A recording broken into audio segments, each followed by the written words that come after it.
오늘 민수기 14장이고요. 24절 말씀을 제가 한번 읽을게요.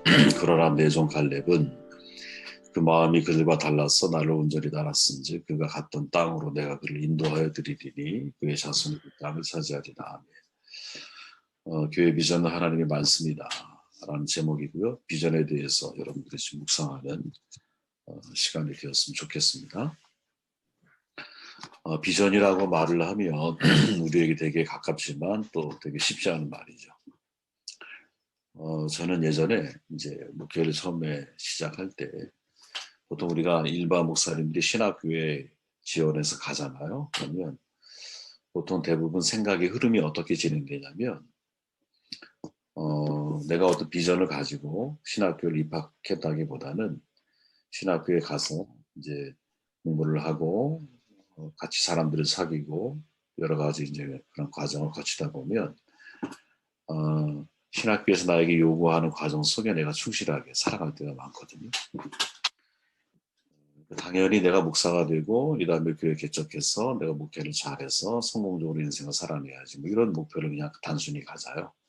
근데 이제 시간이 지나 보면 이게 옳은 과정이 아니었구나 하는 것을 개인적으로 뭐 제 개인적인 겁니다. 그런 걸 깨닫게 된다는 거죠.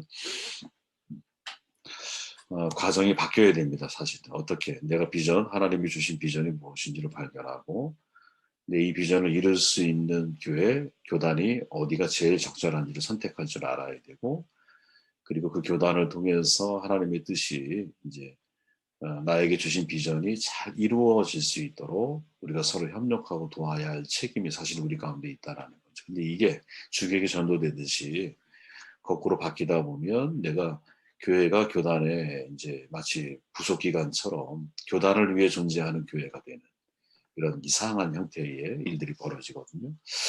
이것은 우리가 상당히 경계를 해야겠구나 이런 생각을 하게 되고요. 그런 먼저 말씀을 드리고 말씀을 오늘 여러분들이 비전을 어떻게 발견하고 어떻게 우리가 찾아가야 할지를 민수기 14장이 우리에게 제시하고 있다고 저는 생각을 해요. 민수기 14장은 백성들이 이제 원망하잖아요. 모세가 중보기도 하고 이제 광야 유랑 생활이 시작이 된다는 것을 알려줘요. 10명의 정탐꾼이 퍼뜨리잖아요. 소문을. 삽시간에 온 회중을 다 흔들어 버립니다. 그들은 또 다른 지도자들 세워서 이집트로 돌아가려고 해요. 상황이 이제 막 걷잡을 수 없게 변해가니까 모세와 아론이 하나님께 기도하죠. 또 그것을 중간에서 목격하고 있는 여호수아와 갈렙이 백성들을 설득을 하려고 그래요. 근데 도리어 이제 회중들이 돌을 들어 그를 죽이려고 그러잖아요. 그때 하나님께서 백성들에게 징계를 말씀하죠. 모세가 또 중보기도를 해요. 징계를 철회하십니다. 대신에 이집트에서 탈출했던 1세대는 가나안 땅을 밟지 못하고 다 죽게 될 거야. 20세 이상은 다 죽게 될 거야. 이렇게 말씀하죠. 그리고 40년 동안의 광야 유랑 생활이 시작이 됩니다. 그리고는 특별히 갈렙에 대해서 우리가 오늘 읽은 말씀이지만 특별한 하나의 구절을 삽입하는데 그러나 내 종 갈렙은 그 마음이 그들과 달라서 나를 온전히 따랐다 이렇게 말씀을 하고 계시는 거죠. 그래서 200만 대군의 이스라엘 사람들과 갈렙이라고 하는 사람의 선택을 딱 분리시키시면서 이 갈렙의 선택이 얼마나 중요한 것인지 우리에게 중요한 메시지를 전달해주고 있다는 거죠. 질문을 당연히 던질 수밖에 없어요. 갈렙이 무엇이 달랐을까? 그리고 다른 것이 우리는 어떻게 그것을 이해하고 나의 삶에 적용을 해야 할까? 이런 질문인 거죠. 그리고 그 질문을 답을 찾아가는 과정을 통해서 과연 공동체가 갈렙처럼 품어야 할 비전이 무엇인지를 우리는 찾아낼 수 있다고 저는 생각을 해요. 출애굽기 3장에 있는 말씀을 제가 읽어보면 3장 17절에 처음 출발할 때의 이야기죠. 내가 말하였거니와 내가 너희를 애굽의 고난 중에서 인도하여 내어 젖과 꿀이 흐르는 땅 곧 가나안 족속, 헷 족속, 아모리 족속, 브리스 족속, 히위 족속, 여부스 족속의 땅으로 올라가게 하리라. 이미 약속을 하셨어요. 그죠? 비전은 하나님의 말씀에서 시작이 된다라는 거죠. 지금 이 자리는 하나님이 이제 인도해 오신 자리예요. 어떻게 인도해 오셨느냐? 그들에게 이미 말씀을 주셨다라는 거예요. 그죠? 젖과 꿀이 흐르는 가나안 땅의 약속을 이미 출애굽 전부터 모세를 통해서 이게 출애굽 전이거든요. 출애굽 전이야. 모세를 하나님이 부르셨을 때 그에게 주신 비전 가운데 하나가 네가 이스라엘 사람들을 가나안 젖과 꿀이 흐르는 가나안 땅으로 그들을 이끌어내게 될 거야. 이렇게 약속을 주셔요. 근데 이제 이 약속이 모세에게 국한된 게 아니라 모세가 12장로들에게 전달을 했다라는 거죠. 그리고 12명의 장로들을 통해서 백성들에게도 이 말씀이 그대로 다 전달이 됩니다. 그리고 시내산 광야뿐 아니라 성막을 만드는 모든 과정에서도 이 비전이 그대로 누구에게 백성들에게까지 다 그대로 여과 없이 전달이 되어진다라는 거죠. 문제는 이 약속의 말씀이 모세만 품은 것이 아니라 사실은 이스라엘 백성 각자 모두에게도 하나님이 주신 비전이라는 거죠. 말씀은 여러분, 비전은 하나님의 말씀에서 나오는 거거든요. 그리고 그 하나님 말씀에 대해서 다른 사람과 갈렙의 차이점이 있다면 갈렙은 그 약속의 말씀을 나의 비전으로다가 품은 거죠. 여러분 이게 다른 거예요. 이게 중요한 겁니다, 여러분. 이 시대에 여러분 생각해 보세요. 저는 시대에 교회가 감당하지 못하는 것이 그 시대를 향하신 하나님의 비전이라고 생각을 하거든요. 그럼 이 시대의 교회가 잘 못하는 게 뭘까요? 그 중에 하나가 미래 세대라고 보는 거예요. 미전도 종족의 복음화율이 0.4%밖에 안 되는데, 아니 3%, 3.5% 정도밖에 안 되는데, 지금 우리 미래 세대에 대한 복음화율이 3%, 4%밖에 안 되잖아요. 그죠? 사실은 이 시대에 우리나라의 복음의 어떤 불모지가 어디냐? 미래 세대이거든요. 그러면 이거 하나님의 입장에서 생각을 해볼 때, 이제 그런 거죠. 시대의 교회가 감당하지 못하는 사역 가운데 하나가 미래 세대에 대한 돌봄을 우리가 못하고 있구나라고 생각을 해보면, 이거는 그 시대에 우리 교회가 마땅히 감당해야 할 비전이라고 저는 생각을 하는 거죠. 그죠? 특별한 게 아닙니다, 사실은. 그 시대에 교회가 감당하지 못하는 것 속에 하나님의 비전이 있다라고 생각을 하시면 돼요. 그래서 하나님이 우리에게 맡기신 미래 세대에 대한 고민은 아주 진지하게 고민해 봐야 할 문제인 것이고, 이것은 뭐 다른 어디에서 우리가 얻은 힌트가 아니라 하나님의 말씀 속에 있는 그 힌트라는 거죠. 여러분 잠언에 보면 묵시가 없으면 백성이 방자에 행하거니와 율법을 지키는 자는 복이 있다 이렇게 말씀하잖아요. 우리가 너무나 잘 아는 거예요. 묵시는 비전이다 이렇게 우리가 해석을 하잖아요. 그런데 여기까지는 잘 알아. 비전이 없으면 방자에 행한다라는 것까지는 잘 아는데 지금 솔로몬이 이 비전을 뭐와 비교하고 있습니까? 율법과 비교하고 있다라는 거예요. 그러니까 다시 말하면 비전은 뭐냐면 말씀 속에서 찾아야 되는 것이고 말씀을 우리가 제대로 이해하고 알아가기 시작할 때 하나님에 대한 비전의 씨앗을 싹트게 하시는 것이고 그 말씀 속에서 하나님이 나를 향하신 비전이 무엇인지를 선명하게 이미 다 계시해 놓았다라는 사실을 우리가 믿고 하나님 말씀에 접근을 해야 한다라는 거죠. 그러니까 하나님 말씀을 듣기 위함이 아니라 자신의 그 말씀 속에 교회를 향하신 혹은 교회 안의 공동체 우리 각자를 향하신 하나님의 비전이 그 속에 담겨 있기 때문에 내가 말씀 묵상하고 읽을 때마다 하나님이 이 말씀을 통해서 저를 통해 이루기 원하시는 게 무엇이죠? 이것을 질문하면서 여러분들이 말씀을 접근해 갈 필요가 있다라는 거죠. 그게 매우 중요한 과정이라는 거예요, 여러분. 자, 24절에 보면 뭐 다시 읽을 필요가 없겠죠. 비전은 여러분 나를 통해서 이루기 원하시는 하나님의 꿈이거든요. 나를 통해 이루기 원하시는 하나님의 꿈이야, 여러분. 지금 이 시간에 완전히 머릿속에 여러분이 그냥 각인을 해 두십시오. 비전이 뭐냐? 누가 물어보면 하나님이 나를 통해 이루기 원하시는 하나님의 꿈인 거예요. 그러니까 나를 통해 이루기 원하시는 하나님의 꿈이 내게 없다면 나는 비전이 없는 거예요, 여러분. 그게 뭔지를 모른다면. 그러면 나는 그냥 직업인으로 인생을 살아갈 수 있어요. 내 야망을 위해 인생을 살아갈 수 있어요. 그죠? 근데 꿈과 야망은 하나님의 비전과 하나님의 열정이 하나님의 열심이 아니잖아요. 꿈과 야망이 하나님과 연관되려면 꿈은 말씀을 통해서 나를 향하신 하나님의 뜻이 뭘까로 더 발전해야 되는 것이고 야망은 하나님과의 상관성 속에서 모든 일이 이 일을 통해 하나님이 이루기 원하시는 게 뭐지? 라고 질문하고 답을 찾을 때 그때 야망은 열심과 열정으로 바뀌는 것이고 나의 꿈과 나의 야망처럼 보였지만 이게 하나님과 연관되면서 사실은 하나님의 비전을 이루어드리는 단계로 발전하고 성숙해 가는 거거든요. 여러분 생각해 보세요. 하나님이 아브라함을 통해 이루기 원하셨던 게 뭡니까? 믿음의 조상 복의 기원이거든요. 그리고 그 과정을 거치게 하거든요. 야곱을 통해 이루기 원하셨던 게 뭐예요? 제사장 나라로서의 히브리 12지파의 시작을 하나님이 만들어 가시잖아요. 요셉을 통해 이루시기 원했던 게 뭐예요? 제사장 나라가 되기 위해서 너희들은 히브리 과정을 거쳐야 돼. 낮아짐과 섬김의 과정의 시작이잖아요. 그죠? 모세를 통해 이루기 원하셨던 게 뭐예요? 출애굽해서 그들을 가나안에 이끌어서 제사장 나라로 삼기 원하셨던 거 아니에요? 여호수아를 통해서 삶을 통해 드러내신 게 뭐라요? 가나안 삶은 언약궤를 앞세우는 삶을 살아야 되는 거야. 세상 나라는 하나님의 언약궤를 뒤따라가는 삶을 살아야 되는 거야. 그걸 행동으로 하나님이 우리에게 보여주시잖아요. 베드로 사도를 통해서 원하셨던 게 뭐예요? 너 돌이킨 이후에 믿음으로 형제를 굳게 해라. 형제를 굳게 해서 흩어지는 교회를 만들고 준비하기 위함 아니에요? 왜? 예루살렘 교회는 다 흩어졌어요, 여러분. 디아스포라. 그거는 여러분 불행이 아니라 하나님의 복음의 확산을 말하는 거거든요. 바울을 통해 하나님이 이루기 원하셨던 게 뭐예요? 이방 세계를 향한 복음과 교회의 확장이잖아요.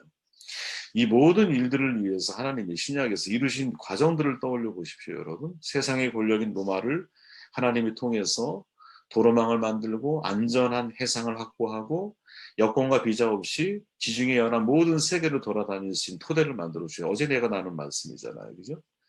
이미 주전 3세기에 벌써 그리스 마케도니아의 알렉산더 대왕을 통해서 하나님이 히라보를 만들어서 제2의 외국어를 다른 모든 그 지중해 연안에 있는 나라들이 다 사용하게 하심으로 인해 그들은 헬라어만 할 줄 알면 복음을 전할 수 있는 토대가 이미 문화적으로 이미 언어적으로 하나님이 완성해 놓으셨다라는 거죠. 이미 주전 6세기에 바벨론 포로, 이건 불행이 아니에요, 여러분. 이 포로의 시대에 하나님이 만들어 놓으신 하나의 중요한 그 하나님의 비전이 있다면 포로기를 통해서 전 세계에 회당을 하나님이 짓게 만드셨잖아요. 그리고 그 회당을 통해서 사도 바울이나 다른 사도들이 가는 곳곳마다 회당 중심으로 복음을 전파하게 하셨잖아요. 이게 무슨 말이냐면 하나님은 세상의 왕국을 통해서도 당신의 뜻을 이루실 뿐 아니라 그 준비되어지는 모든 과정 속에서 한 사람이 모든 걸 다 아는 게 아니라 그 시대에 그 사람에게 주신 하나님의 비전이 있다라는 거지. 그 사람을 통해 이루기 원하신 하나님의 꿈이 있다라는 거지. 그렇게 내가 나에게 질문할 때 여러분이 여러분 자신에게 질문할 때 야, 하나님이 나를 통해서 이루기 원하시는 뜻이 뭐지? 이 꿈을 여러분들이 위해서 기도해야 되는 것이고 여러분들이 말씀에 집중해야 하는 중요한 이유가 있다면 하나님 이 말씀 속에서 혹은 여러분들이 살아가는 삶의 일상, 삶 속에서 말씀이든 세상이든 그 삶을 살아갈 때 하나님 내게 원하시는 게 뭐예요? 내가 뭘 이루기 원하세요? 내가 어떤 삶을 살아가기를 원하세요? 이 질문을 여러분들 던지셔야 한다라는 거죠. 여러분 갈렙이 다른 이스라엘 백성들하고 정탐꾼 12명 가운데 갈렙과 여호수아가 나머지 10명과 다른 차이점이 있다면 갈렙의 가슴 속에서는 그게 있었다라는 거야.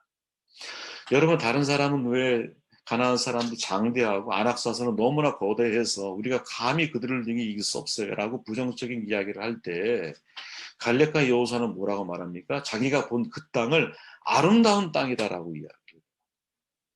왜 그 사람 눈에는 그게 아름다운 땅처럼 보였을까요? 여러분 갈렙의 눈, 여호수아의 시선에서는요. 지금 하나님이 나를 통해 이루기 원하시는 게 뭘까라고 하는 중요한 질문을 가지고 그 땅을 정탐하는 거야. 그래서 여러분 자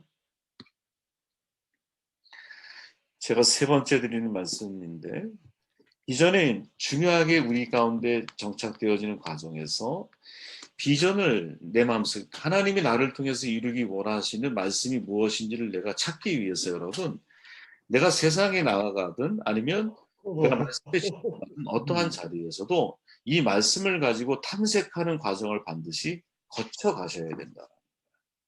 말씀을 가지고. 세상을 볼 때 그런 거죠. 하나님이 나에게 주신 비전을 내가 어떻게 하면 구체적으로 잘 이루어 갈 수 있을까? 여러분 갈렙이 헤브론 산지 여호수아 때 85세 때 하나님 이 산지를 내게 주소서라고 말할 때에 그 산지가 헤브론 산지잖아요. 이 헤브론 산지는 지도에 보면 잠깐만요, 여러분. 이거 보이시? 네.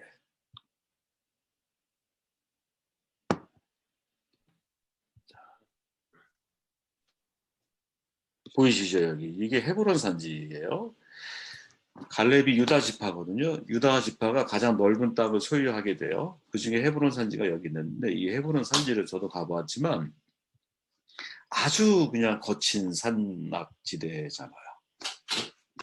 누가 봐도 거기는 쉽게 내가 여기를 선점하고 싶어하는 장소가 아니에요. 근데 갈렙은 하나님이 우리에게 가나안 땅을 주셨다라는 말씀을 모세에게만 준 게 아니라 이스라엘 백성 모두에게 주셨다는 사실을 알기 때문에 그것을 나의 꿈으로 품어요. 그리고 가나안 땅에서 내가 하나님이 내게 원하시는 게 뭘까라는 질문을 가지고 가나안 땅을 정탐하게 돼.